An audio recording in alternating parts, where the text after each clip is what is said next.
to the Dream Journal. From the studios of KSQD in Santa Cruz, the Dream Journal is a weekly show where we explore the power of nighttime dreams through conversations with dream experts and with listeners like you.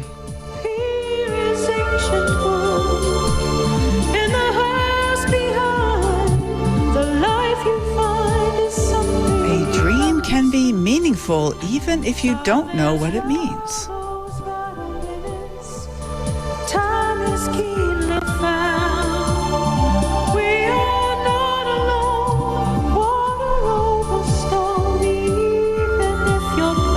Today's music is called mistakenography, which is to recognize symbols in images.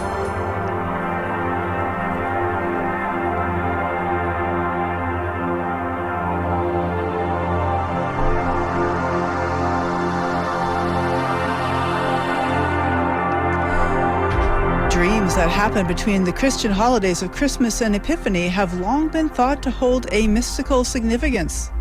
Today, our guest, Susanne van Doorn, will talk about what to look for in these holy night dreams. I'm your host, Catherine Bell of Experiential Dreamwork, and welcome to the Dream Journal.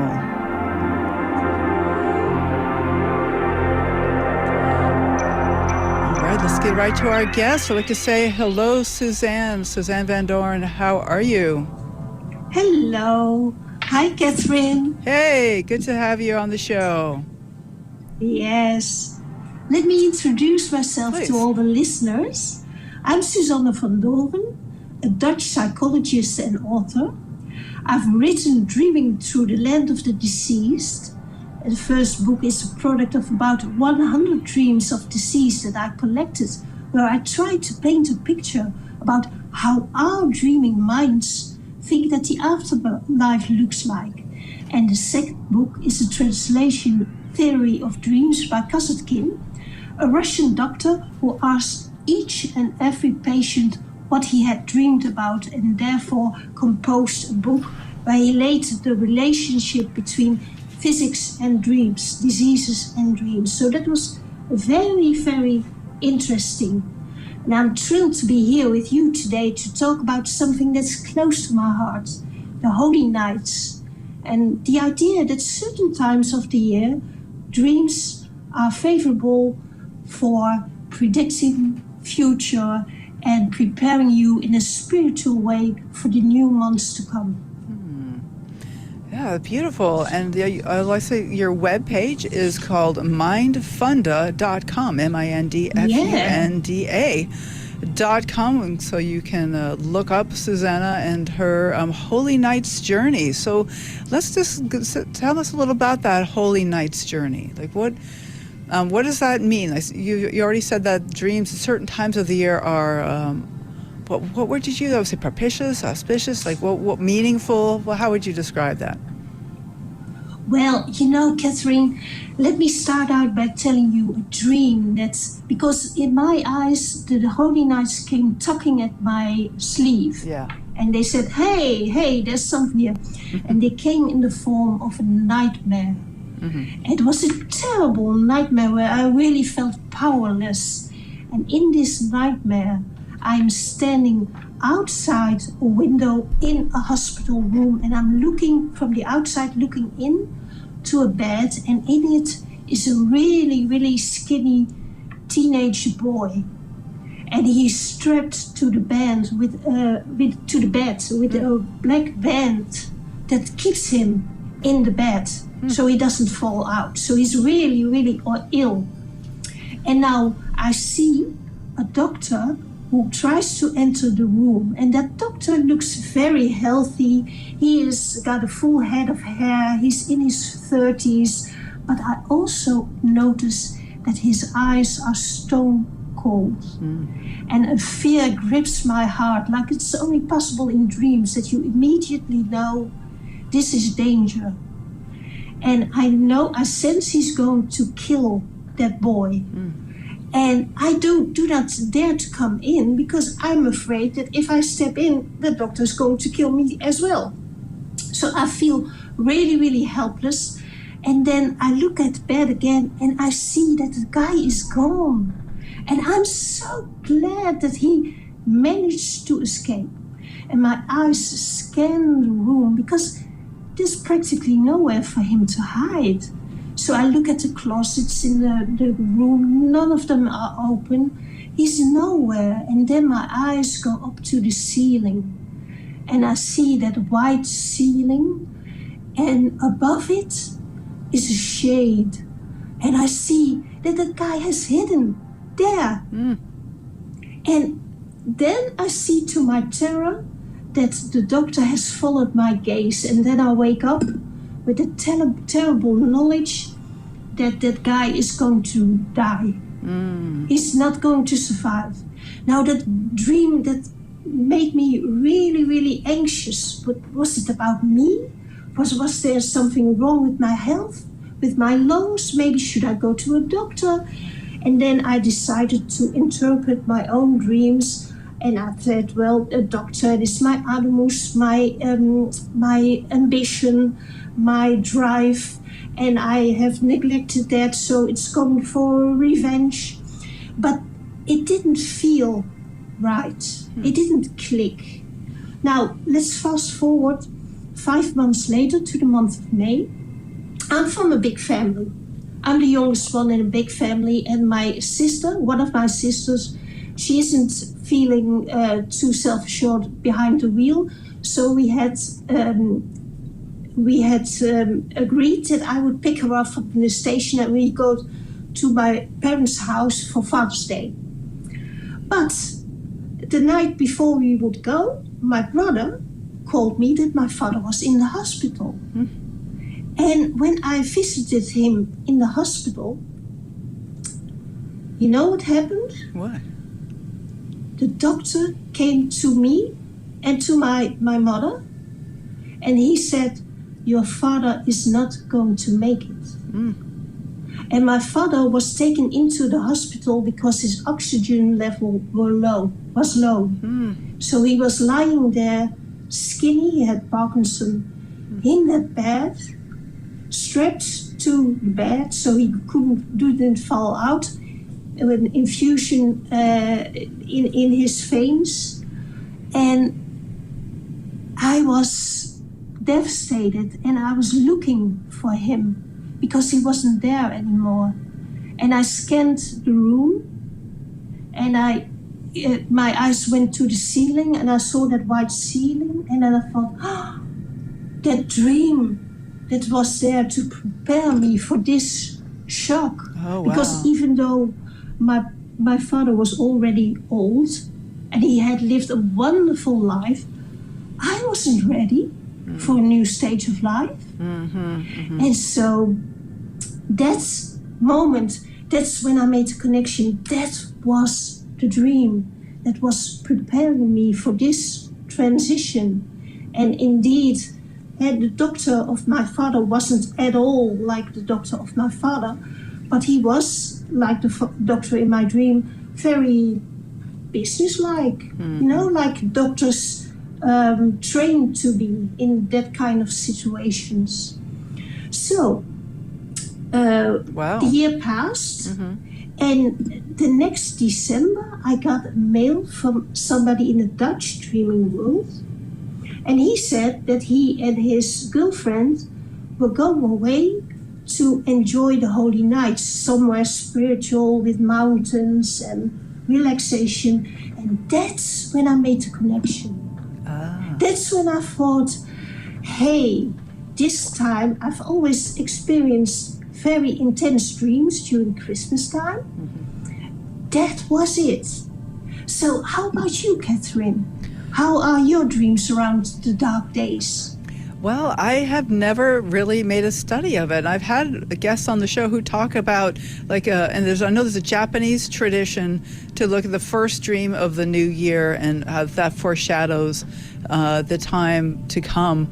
But I haven't really noticed that. I mean, but I haven't looked for it either. Like, I think maybe I should go back because there is something about those 12 days between Christmas and New Year's. It's really the depth of kind of the inner work. Like, we always talk about that this is the time to go within and do our inner work when it's really the dark days. And Max and I were in Sweden this year for the IASD conference, and we were there on the exact opposite during the summer solstice. And on the shortest night of the whole year, it was only 90 minutes of darkness, and so it must be the reverse in the wintertime. And so, where a lot of these traditions came from, the Northern European, would have been a time for a lot of dark. Even now, it's where we go to bed like 8-9 o'clock, and it's already been dark for 5 hours or 4 hours or something. So it is a really good time to go within. But I have not made an effort to look at those times of year. But that's something where if I could learn from what you're saying, that to look at those times. And in particular, like you mentioned, that May was the 5th month, and I've heard people say that the 12 nights or the holy nights, that they kind of predict what's going to come for you in the coming year, or they can help us prepare for that. Yeah. Is that what you found? Yeah, because each night would represent a month. And in the holy nights that I always create, each month has a spiritual challenge. So it's like a spiritual journey, because it was the anthroposophist Rudolf Steiner, the man who created the Waldorf schools, who really made the connection between astrology and the spiritual assignment of each sign. Mm-hmm. And he translated that to the Holy Nights, and he had a school where an anthroposophic school with students, and one of his students came and brought him the dream song from Olaf Alston. Did you say the Dream Stone? The Dream Song, sorry. Dream Song. I mean the Dream Song. And yes. In this song, it was, like you just said, from Norway. Mm-hmm. Those northern countries, they really honor those times, the Yule time, for instance. Mm-hmm. But in that Dream Song, Olaf Alston gets 12 assignments. He falls asleep at Christmas Eve, and he wakes up at January 6th. And each night he has to do something. He gets an initiation. Mm-hmm. And so that's how I started to create my own 12 nights. And I do that with a lot of creativity, and each year I try to find a new theme. I've had the Kellyak, the Irish winter goddess, for example, and the 12 Knights of the Round Table of King Arthur. Oh, yeah. And this year I have created, I wanted to do the 3 wise men, because I was really, really fascinated by what kind of guys are those wise men. They are the poster boys of the church. But what do they represent? What do they stand for? Mm-hmm. But if you have 3 men, you only have 3 nights. so you miss a lot of the other nights. So I started with, the dark days where, like you said, it's the birth of the light. Mm-hmm. Mm-hmm. Yeah, because you just mentioned that you were at summer solstice. Yeah. And the summer and winter solstices are really important times to tune into dreams. Yes, and there's other times of the year when it's important to turn into dreams. I always pay special attention to the dreams of my birthday, or as I say, the new year, or certain other times of year. Yeah, that's really important. I once read the Woman's Book of Dreams. That's from... what's her name again? Campbell, eh? No, sorry, I'm confused about it. It's called the Woman's Book of Dreams. The Woman's Book of Dreams. I don't know that book. Okay, then look that up. And she has a special meaning for the dream, for the moon in dreams. And she says, if you look for around your birthday, the week before your birthday, the moon stands at the exact same spot as it was when you were born. So the week before your birthday, the week before your birthday. Okay. Yeah, you gotta watch out to see if a dream comes looking for you.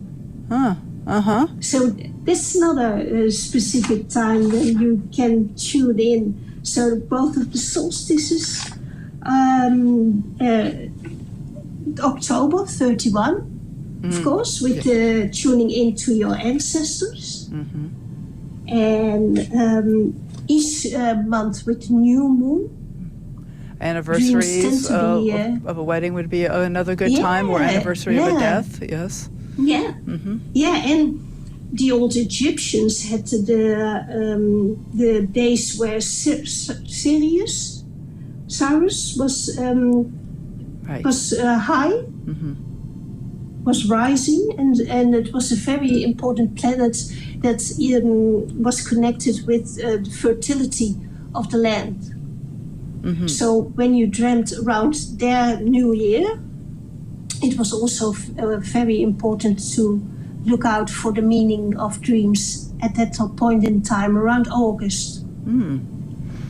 Right. Okay. And this is one of the reasons it's so important to write down the date which you have a dream, because sometimes I don't recognize the significance of something till I look at the date, and then I go, oh, wait a minute, that this is an anniversary, or this is a meaningful date to me. So this is another reason to be sure to write down the date whenever you record a dream.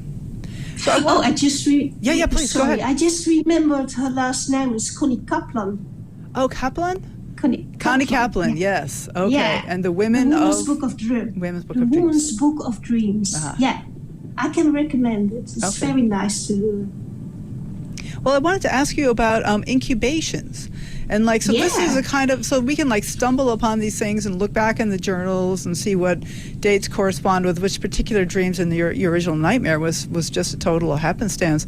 But what about incubating a dream, like on a special night, or just if you have some particular issue? What do you recommend about, well, first of all, go ahead and describe what an incubation is, please, and then how do you like to work with that? Well, incubation is a very, very ancient technique that the Egyptians already used, and the Greek already used in their dream temple, the dream temples of Asclepios. And when you went there, you had to do physical exercises and psychological exercises, because you had to really tune into your illness and what would heal you. So you had to do exercises, you had to keep a specific diet, and you had to really concentrate on that dream. And if you had a dream, or if a dream had you were to go to the priest, and the priest would say, okay, this is a good dream, or it would say, now go back into the temple and dream some more. Because those weren't the days that you could say, well, if it was my dream, you had to go to a priest. It's true. Right. The priest will tell you what your dream means. You don't get to decide for yourself. Yes. Yeah, and in my holy nights at Mindfunder, I always create incubations with nice relaxation, breathing exercise, and you can listen to my voice, and you get a story that is based on the theme of that day, and you can just relax and just let your mind flow away into a dream. And then I'm going to give you the assignments that you will remember and understand your dream. And that's especially helpful. when you are in a dream group, that's very, very stimulating for remembering dreams. Yeah, so maybe say a little bit about dream groups. Like, what is it that's so valuable about groups? Well, there's always such a nice interaction, and there's a lot of group thinking, group sharing, somebody mentions a theme, and some other nights somebody has the same theme. Mm-hmm. And we start saying, hey, but look, there's interaction here. And this guided theme. And that is so nice for the feeling inside the group that you are together and that you experience Christmas and New Year together this way. And usually I go back each month and ask people who participated, well, you dreamt this, what did you experience? And so you can look back, maybe this symbol means that in my waking life. And in that way you can really gain comprehension about your own dream symbols.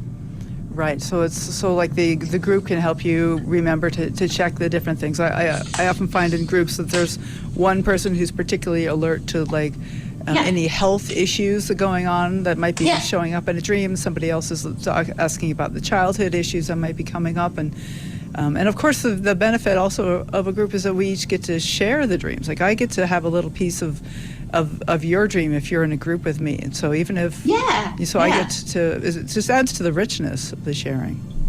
That is so valuable, because if I had been in a dream group with my nightmare, I would have gotten the meaning a lot faster. Right. So I wanted to ask you about the idea of Jungian archetypes, and how is there like a Jungian significance of this Holy Night's journey? Is this?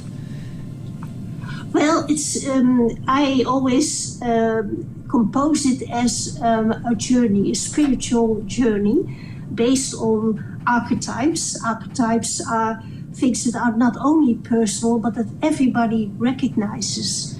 And we start with the inner child, and that is something that everybody has and that everybody feels. We need to protect that little innocent child with that fire and that belief in life and that creativity, and that child that thinks that everything is possible. Now, we as grown-ups know that, well, not everything is possible, but we have to capture that light and we have to protect it. Right. Well, that innocence is just that not every child gets to be a child, and so. But I found that dream work is a way to kind of reclaim an innocence that maybe we've never even had. Yes. To go back, not to be childish, but childlike. Yeah. Yeah, absolutely. And to be in a safe environment where you can share your dreams and you can get comfort for your own inner child. Yeah, right. It's so important. So what else? So is that part of your meditation series? Some of these archetypes, the mother, father, sort of the journey of life. The journey. If you look at the wise men, they represent the different stages of life, and so you can also connect with your younger self and yourself when you were an adolescent. And now I'm in middle age, so I can prepare to say goodbye to certain phases of life and welcome the thought that everything ends. So that's also very important. And of course, there is the star, the guiding star, to connect that inner light, that inner spark with the light above, so that you are guided not only from within, but also from without. For instance, by synchronicities, that you have an open eye for, I made that decision, my inner child wants it, and this is what my environment, what the world around me says to support me or to not support me, to guide me in another direction. So that's also very, very important. And of course, I've also each year have got the shadow. And in this journey, it's King Herod. And King Herod, he was an ugly king.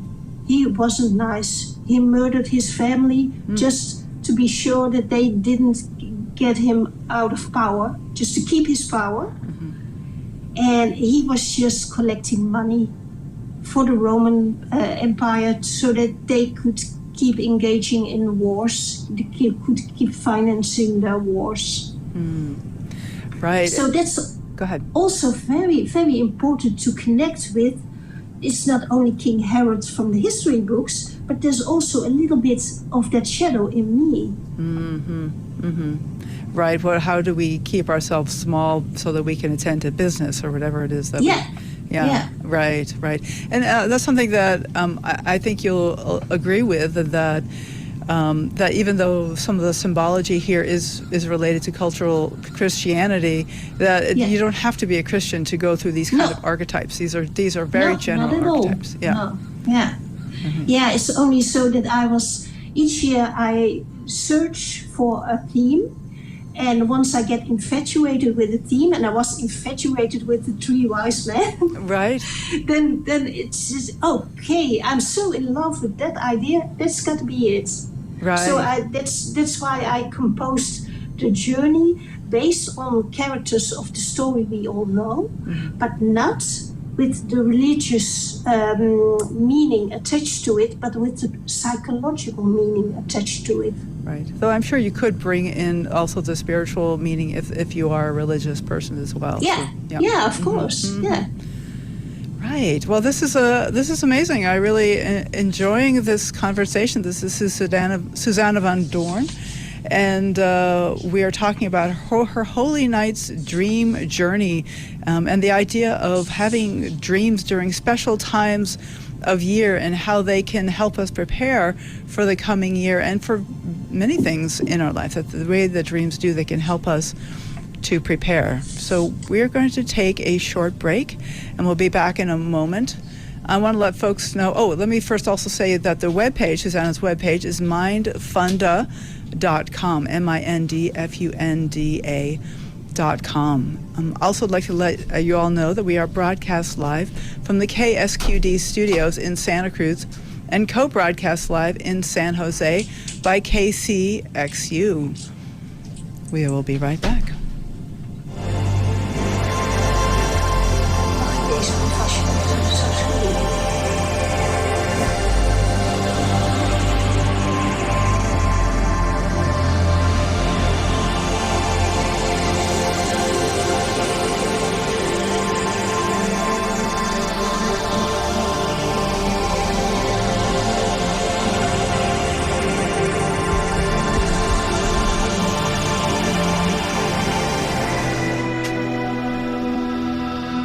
You are listening to The Dream Journal. I'd like to send out a special welcome to our far-flung listeners.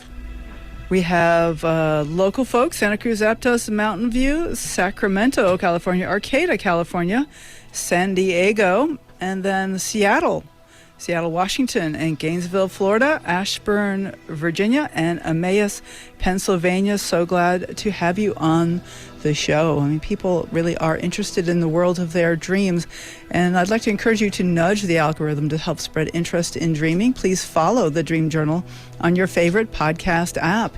If you're inspired, it would be helpful to also leave a rating or review. But most importantly, tell your friends. I'm interested in getting people talking about dreams, and that can be just casually mentioning to somebody that you had a dream last night, and maybe they'd like to listen to it. So you can also contact me if you would like to be a guest on the show to talk about a new book or to let folks know about your dream-related offerings.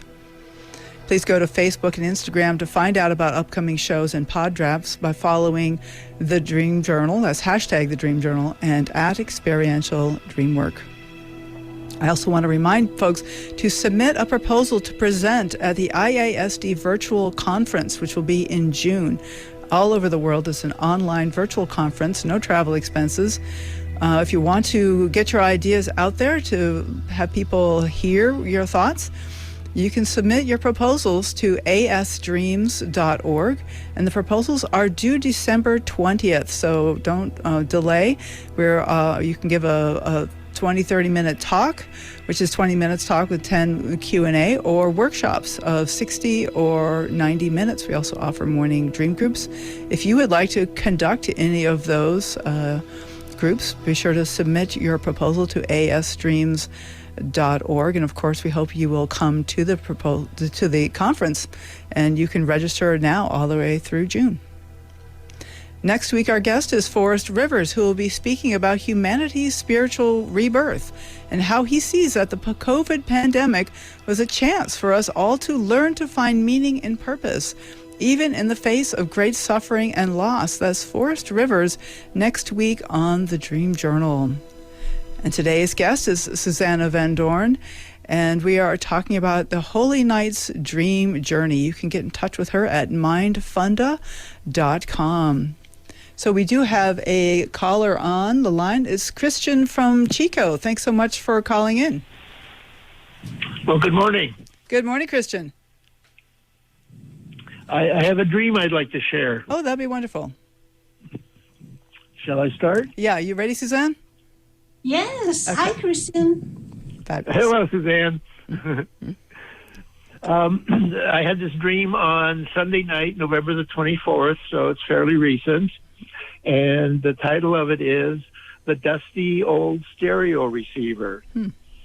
And here goes. I am looking at an old-style stereo receiver. It is dusty.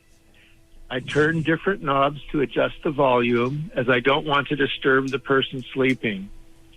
I am not succeeding in turning down the volume.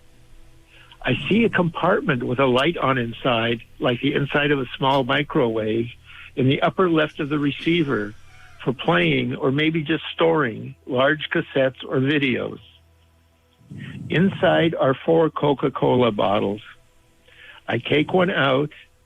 The top is open and has a chip out of the top rim, but I drink out of it anyways. I'm a bit surprised that it isn't spoiled, but it tastes bland. I offer one of the bottles to a woman, perhaps the person sleeping.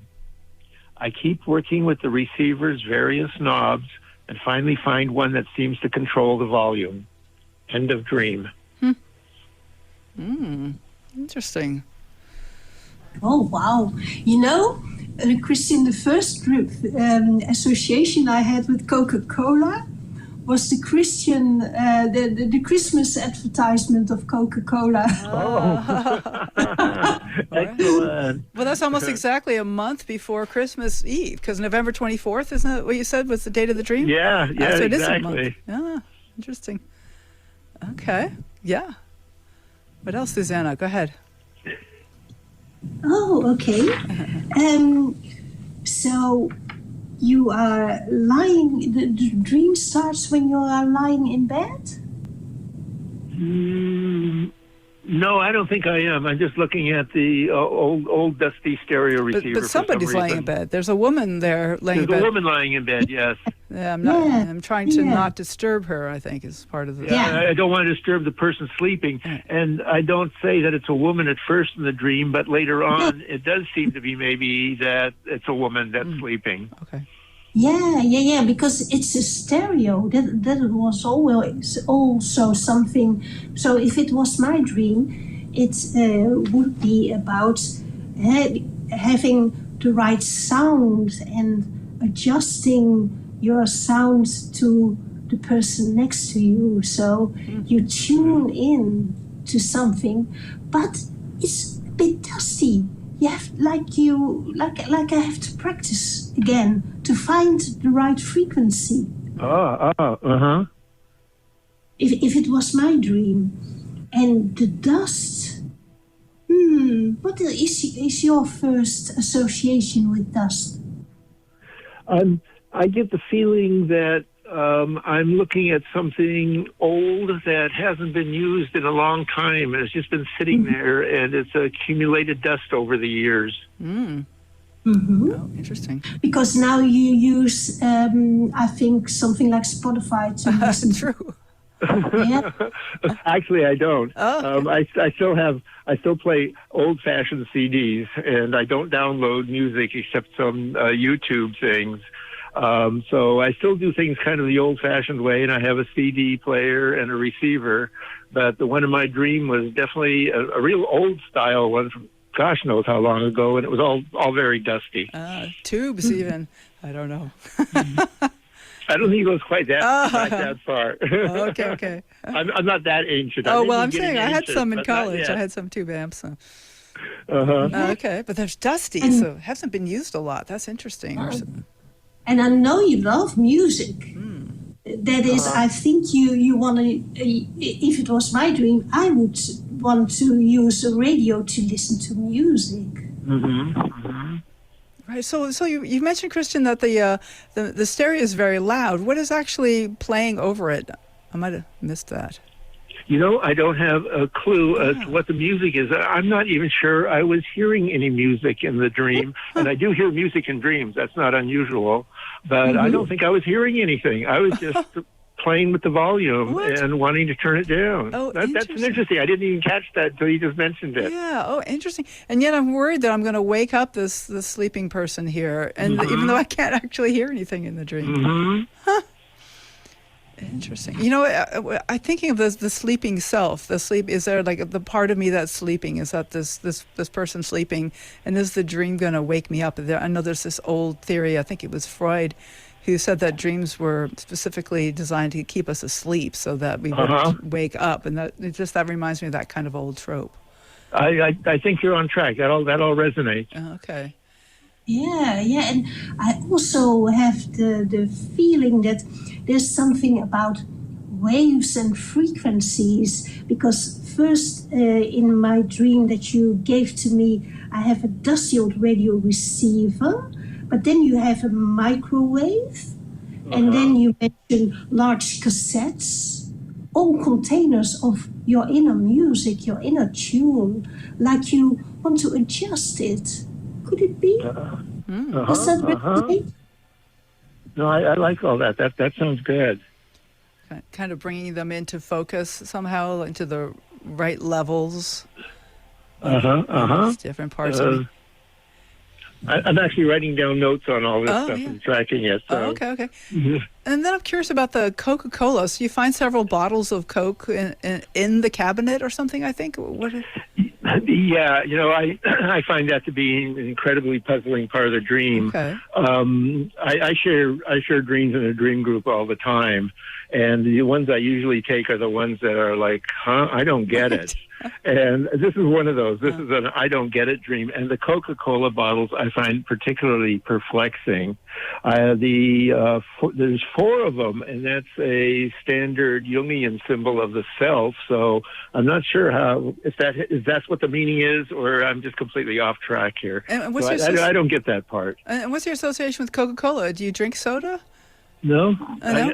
It's been decades, literally decades, since I've ever had a Coke. And even as a kid, I would drink it, but it wasn't anything that just had exceptional appeal or anything like that. But I don't drink soft drinks. Interesting. So there's something. No, but there. what also comes to mind now is that Coca-Cola keeps you awake because it's caffeinated. It keeps you up. Maybe. You know, interestingly enough, I drink decaffeinated coffees and teas. And yet in the dream, I'm drinking a Coke because I do. One of them is open, and I do drink it. Yeah. And where it is going to be stale. But then I was interesting because I thought you were going to say, but I found it was fresh. But actually, you said it was still kind of bland, right? I drink out anyways. I'm surprised that it isn't spoiled, but it tastes bland. So I'm not sure why I was drinking out of it, if I was expecting it to be spoiled. Right. Yeah. It's like if it was my dream, it would signify a shadow part of myself. Oh, it's dark and it wakes me up. And why do I drink it? A part of the shadow. Even if I don't think it's going to be good, and yet I do it anyway. Yeah. That's an interesting question, is where in my life do I do something even if I don't think it's going to be good, but I do it anyway? Like that's a good question for all of us, really. That's a great question. Yeah, no, I'm not sure where that would take me, but I think that's a really good thing to be exploring. Right. Well, we could bring it back to the Christmas theme too, because it's the Christmas Eve anniversary. It's kind of 1 month before. Are there any like Christmas traditions that I do that maybe I just do them out of habit, but I don't really enjoy them anymore? Maybe it's time for me to change some stuff. Time for me to wake up and make some changes. Don't know. This is an amazing synchronicity because I didn't catch on that this was 1 month before Christmas Eve, and we have the Holy Night's Christmas theme here. Right. When that was mentioned, I thought, that just sort of fell into place. People don't usually mention the dates of their dream when they call in, but you did happen to mention the date, and it turned out to be meaningful. Yeah. You mentioned earlier in the program that keep track of the dates that you have on your dreams. I date every single dream entry into my dream journal, so I can always know what it is that happened then. But Christmas doesn't mean a whole lot to me, though I do celebrate it in a minor way. I have a little tree, I do a bit of decoration, I share presents, but it just doesn't have any profound meaning to me. It probably hasn't had since I was a young kid. Something that kind of jumped out at me, I took a few sketchy notes while you were talking, is the whole idea of the stereo receiver. Like it's just this thing that combines, the CD and the radio, and then kind of processes it and sends it out to the speakers. But the word receiver, is interesting. Is there some way about the way I receive things, and that's kind of dusty? That's a good observation. I think what struck me the most about this dream is that I'm receiving something, trying to receive something. It's from the stereo set, but also I received something from the Coca-Cola bottle. Oh, true. Yeah. You ingest something, you receive something, and you take something in.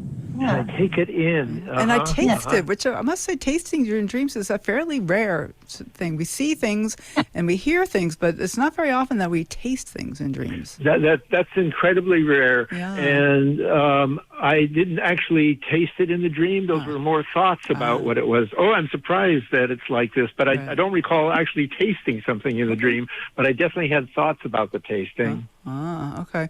So taking something in, though, that's something that definitely you experience. You're taking in the liquid enough to make a judgment about it. Yes. Yeah. Yeah. So there may be something here about the way I receive things, and has that gotten dusty? Now, does the woman wake up in the dream? I can't remember what happened near the end. Did she? No, I don't think there is, but considering that we have somebody sleeping, which could, as pointed out earlier, be an aspect of myself, and I quite resonate with that. There's something that wakes up towards the end, if it is the person that was sleeping, who I offer the bottle to. Right. Bottle to, it was mentioned earlier, aspects of the self, such as anima and anima. So it might be that I'm waking up some anima aspect of myself. That could be really valuable. Yes, absolutely. Good balance. Right. Yeah, and I also noticed that in the dream you have success. You try to adjust, the dream starts with you trying to adjust the radio, and you succeed in the end. And that's what the dream ends with. And I finally find one that seems to control the volume. Okay. So I do have success. So that's auspicious. Yeah. That's like something's going well. I do get to make the adjustment I was looking for. But I'd love to know what that is. Right. I don't know. I'll have to be on the lookout for that, and or trust that whatever level the dream's working it out is helping me. I mean, they're always helping, even if we don't understand with our conscious mind what the help is. Absolutely, and it might even pop up in another dream coming up. Well, especially since we've talked about it, that always makes things much more immediate. Yeah. Yeah, but Catherine and Christian, have you in America also had that Coca-Cola commercial around Christmas, or was it only in Europe? No, we have those too, with polar bears skating.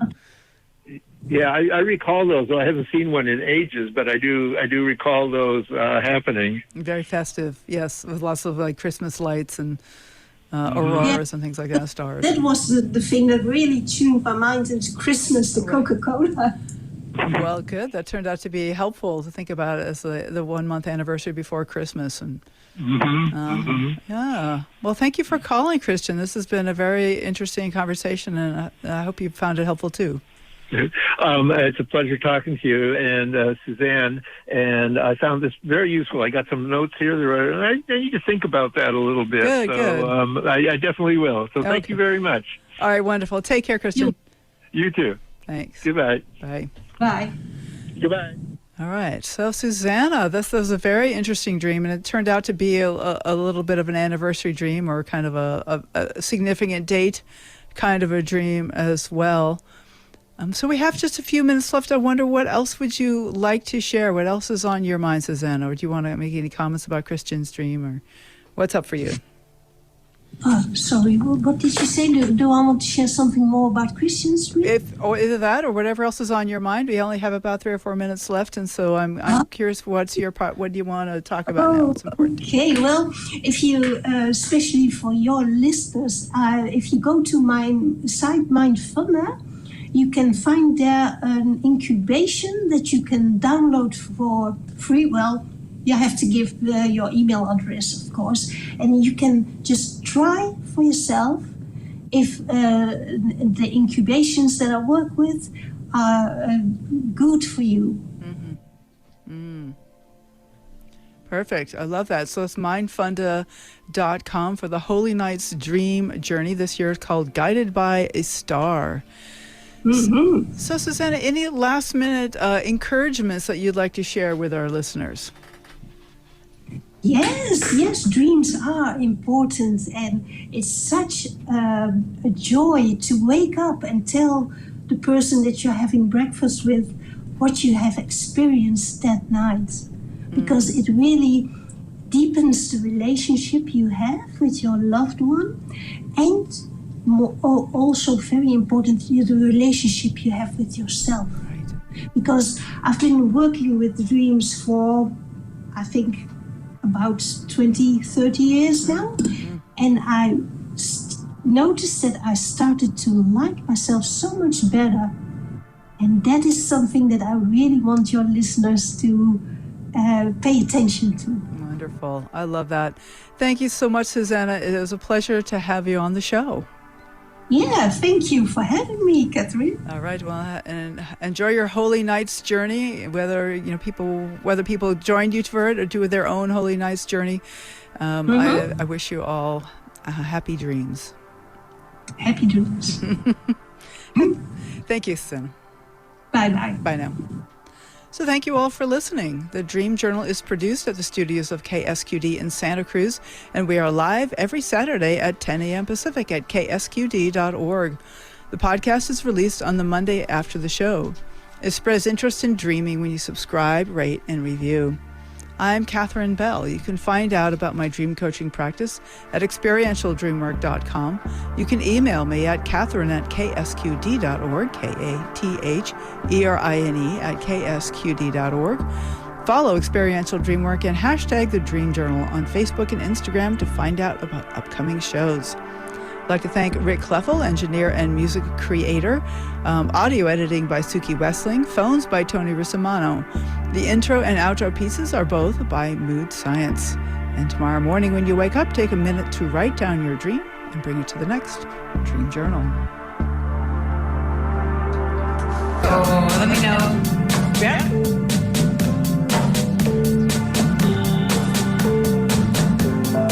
There's sorry things are tough. You contracted that horrible disease. Got to admit that I feel